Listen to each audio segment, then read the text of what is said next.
찾으셨으면 함께 합독하시겠습니다.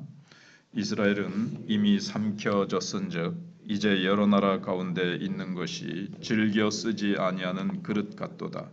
그들이 홀로 떨어진 들나귀처럼 아수르로 갔고 에브라임이 값주고 사랑하는 자들을 얻었도다.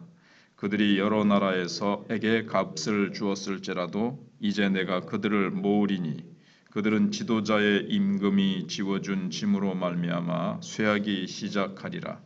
에브라임은 죄를 위하여 제단을 많이 만들더니 그 제단이 그에게 범죄하게 하는 것이 되었도다. 내가 그를 위하여 내 율법을 망가지로 기록하였으나 그들은 이상한 것으로 여기도다. 그들이 내게 고기를 제물로 드리고 먹을지라도 여호와는 그것을 기뻐하지 아니하고 이제 그들의 죄악을 기억하여 그 죄를 벌하리니 그들은 애굽으로 다시 가리라. 이스라엘은 자기를 지으신 이를 잊어버리고 왕궁들을 세웠으며 유다는 견고한 성읍을 많이 쌓았으나 내가 그 성읍들에 불을 보내어 그 성들을 삼키게 하리라. 아멘. 8장 1절로 7절에서 사마리아의 그 송아지 신앙에 대해서 생각을 해봤습니다.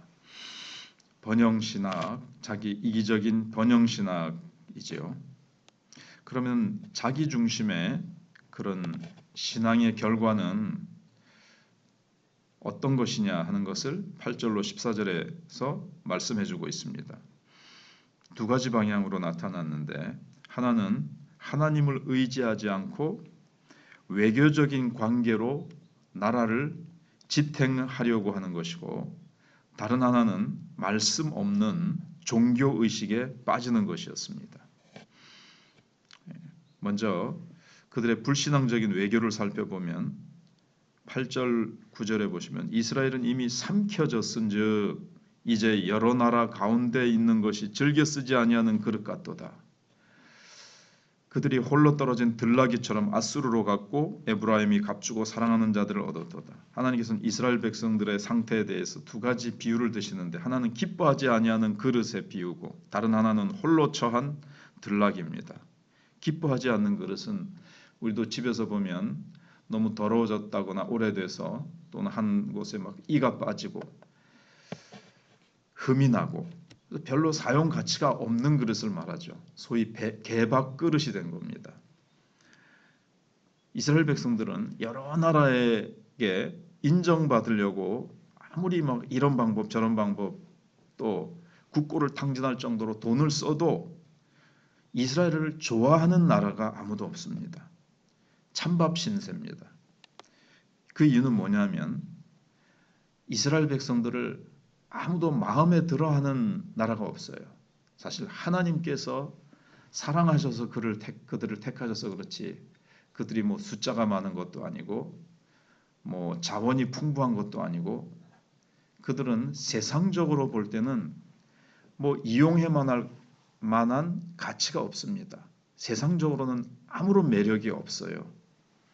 특별히 뭐 겸손하기라도 합니까? 그들은 하나님 믿는다고 교만하고 또 그들이 뭐 손해를 보려고 하는 것도 아니고 결국 하나님의 백성이 하나님 말씀대로 살지 않으면 하나님께서 축복하시지 않으면 이게 세상 사람들이 볼 때 밉게 보이는 거예요. 하나님께서 세상 사람들이 막 좋아하게 만들면 거기에 빠져가지고 허우적거리느라고 하나님 찾아오겠습니까? 하나님을 믿지 않는 백성은 결국은 세상 사람들에게 밑비해가지고 아무도 이스라엘을 좋아해 주거나 알아주거나 떠받들어 주는 나라가 없는 겁니다. 그러니까 매력을 찾을래야 찾을 수가 없는 거예요. 다른 나라가. 그리고 이제 비슷한 비유 또 하나가 홀로 처한 들나귀입니다. 친구가 전혀 없습니다. 언제나 혼자입니다. 우리는 하나님 믿는 백성이기 때문에 그러면서 교만으로 가득 차 있으니까 교만한 사람을 누가 좋아합니까? 그리고 한 곳에 들나귀는 한 곳에 정착하지 못합니다. 이민족에게 붙어봤다가 그래도 뭐 좋아하지 않으니까 저민족에게 붙어봤다가 저민 이쪽으로 가봤다가 저쪽으로 가봤다가 모든 민족 그냥 순회하듯이 해도 아무도 좋아하지 않으니까 결국은 그들은 홀로 처한 들나귀처럼 혼자 잘나서 그냥 광야를 방황하듯이 그런 신세가 됐다는 겁니다. 교만한 이스라엘 백성, 늘 혼자죠. 아무도 잘난 사람과는 친구로 교제하려고 하지 않습니다. 그래서 또 여기 하나 또 나오는데 값주고 사랑하는 자들을 얻었다. 이것은 자기가 전에 성경에는 연애하는 자를 샀다 이 말인데 돈 주고 연애할 자를 샀다 이 말은 이제 막 돈을 주고는 우리 어려울 때 우리 좀 도와달라 뭐 이런 식으로 돈을 주고는 이 사람들 잘 막 조공을 갖다 바치고 물질을 많이 주면서 우리 같이 협력 관계를 맺자. 우리가 미국이나 어떤 나라들하고 이렇게 방위 조약을 맺듯이 막 그런 것들을 이제 했다 이 말입니다. 그래서 이스라엘이 늘 아수르를 사모하고 좋아했습니다. 왜냐하면 굉장히 강대국이거든요. 저 나라에 붙어서 저 나라하고 잘 사귀면 다른 나라가 공격을 하지 못하겠다. 그렇게 생각을 했습니다. 막대한 비용을 들여서 고용 계약을 이제 맺은 거죠. 아수르는 갑이 되고 자기들은 이제 을이 된 겁니다. 근데 결과는 10절에 그들이 여러 나라에게 값을 주었을지라도 이제 내가 그들을 모으리니 이게 뭐냐면 이스라엘에 가령 다른 나라가 쳐들어왔습니다. 그래서 아수르에게 요청을 합니다. 이제 도와달라는 요청을 하는데 도와줄 수가 없어요. 더 급한 일이 생깁니다. 또 다른 나라가 아수르를 막 그 위에 북쪽에 그 야만족들이 있거든요. 그들이 아수르를 치러 내려오니까 지금 뭐 자기네들이 급하게 그걸 막아야 될 형편인데 이스라엘을 도와주러 올 수가 없는 거죠. 하나님이 그런 일을 일으키신다는 겁니다. 내가 그들을 모으리니 이스라엘을 도와주지 못하도록 급한 일을 생기게 하겠다 하는 겁니다. 그래서 그들은 지도자의 임금이 지어준 짐으로 말미암아 쇠하기 시작하리라. 그리고 그 아수르 같은 나라들도 임금이 지어준 짐이 있죠. 노역을 많이 시키고 그다음에 세금을 엄청나게 때린다든가 이래가지고 백성들이 점점 힘들고 나라는 쇠하기 시작하리라. 강대국이라고 거기 붙어가지고 강대국을 의지하려고 하니까 하나님이 이스라엘 백성이 의지하려고 했던 강대국 그냥 약소국가로 만들어 버린다는 거죠. 이렇게 이스라엘 백성들은 돈은 돈대로 들지만 도움을 얻지 못합니다. 온 나라를 다스리는 분이 하나님이시기 때문에 하나님의 백성은 하나님을 믿어야 하나님의 도우심을 받고 하나님이 풍요롭게 하고 하나님이 지켜주시는 것이고 하는 건데 자꾸 여기 보면 오늘 본문에도 하나님을 잊어버린다는 말이 나오죠. 자기네들의 존재하게 하신 근원이 하나님이시고 자기들을 사랑하셔서 택하시고 자기네들을 하나님만큼 사랑하고 알고 도와주실 분이 어디 있습니까? 근데 그건 자꾸 잊어버리고 아수르로 자꾸 가는 거예요. 아수르를 부리는 분도 하나님이신데 그래서 14절에 이스라엘은 자기를 지으신 이를 잊어버리고 왕궁들을 세웠으며 유다는 견고한 성읍을 많이 쌓았으나 내가 그 성읍들에 불을 보내리라. 하나님께서 이제 전쟁이 일어나서 유다 백성들도 결국은 그러니까 이스라엘과 유다가 나오잖아요. 이스라엘은 북쪽을 얘기하고 유다는 남쪽 이제 분단된 우리나라 상황처럼 비슷하죠. 그래서 북쪽이나 남쪽이나 다 하나님 앞에서 다 왕궁을 세우고 뭐 견고한 성읍을 세워도 하나님께서 거기에 다 불을 보내서 그 성을 삼키게 하리라. 적국이 쳐들어와 가지고 다 포로로 잡혀가고 삼키어진다는 거죠. 그래서 북쪽은 아수르에게 포로되어 잡혀가서 망하고 유다는 바벨론에 포로 잡혀가지만 그래도 하나님께서 두 나라 다 없어지면 그리스도가 이 땅에 오실 수가 없습니다. 그래서 유다는 바벨론에서 조금 돌아오게 하시죠. 이게 이제 남은 자입니다. 남은 자를 남겨두시고, 그래서 그때부터 이스라엘 백성 이렇게 하지 않고 우리가 여러 번 들었듯이 유대인들, 유대인들 신약에 오면 이스라엘인 이렇게 하지 않고 유대인들 하는 것은 북쪽 이스라엘은 사라져 버립니다. 역사에서. 그리고 유다 족속만 조금 남아가지고 이제 돌아오죠.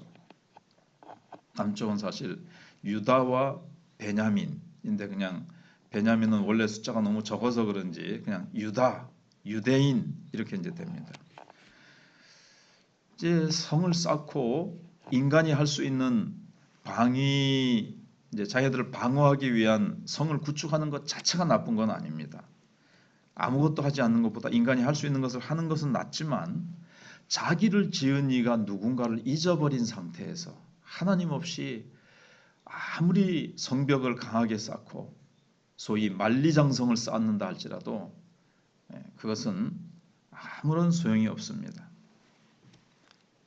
자기들을 누가 지었는지, 왜 자기네들을 존재케 하셨는지를 잊어버리면 소용이 없는 거죠. 가장 안전한 성은 하나님 자신이시기 때문에 그렇습니다.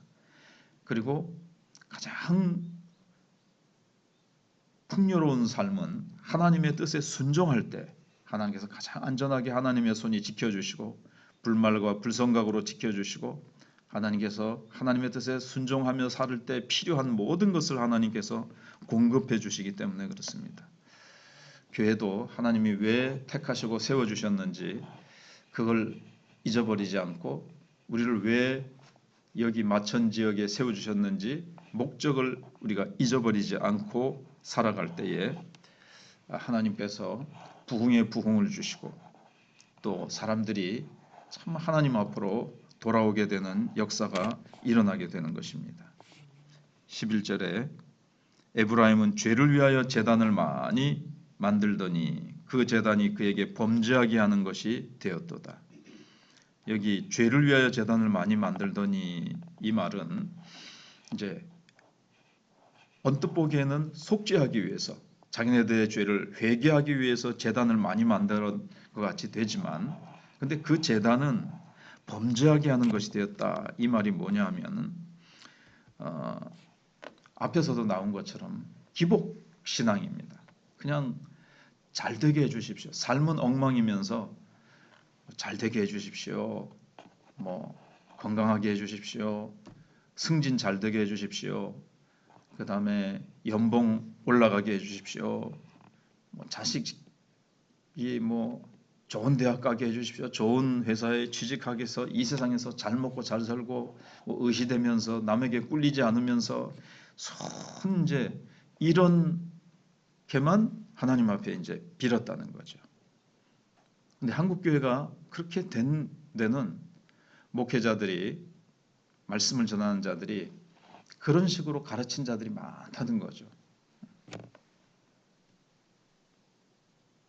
그래서 12절에 내가 그를 위하여 내 율법을 망가지로 기록하였으나 그들은 이상한 것으로 여기도다.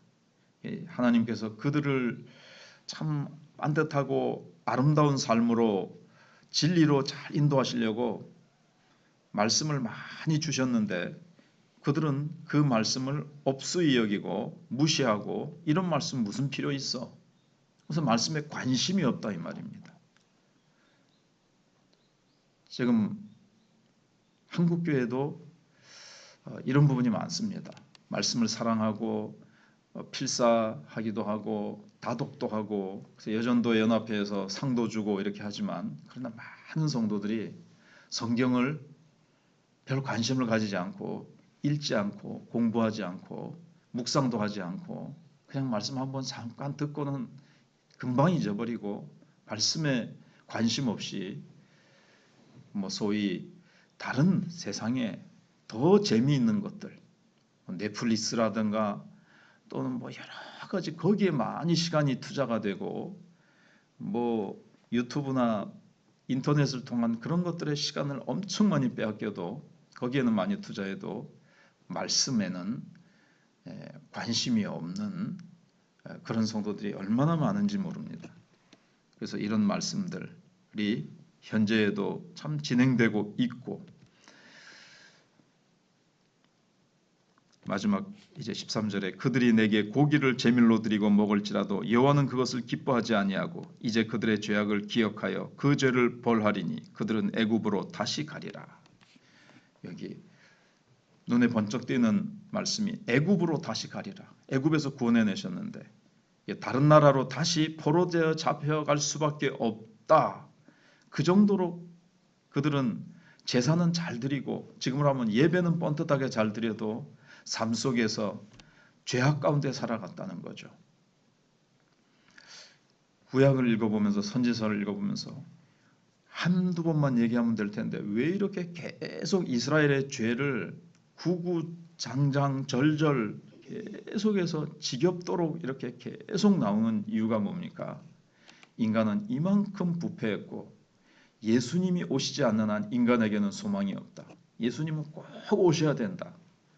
예수님이 없이는 소망이 없고 예수님 없는 인간은 이렇게 부패하고 타락할 수밖에 없다.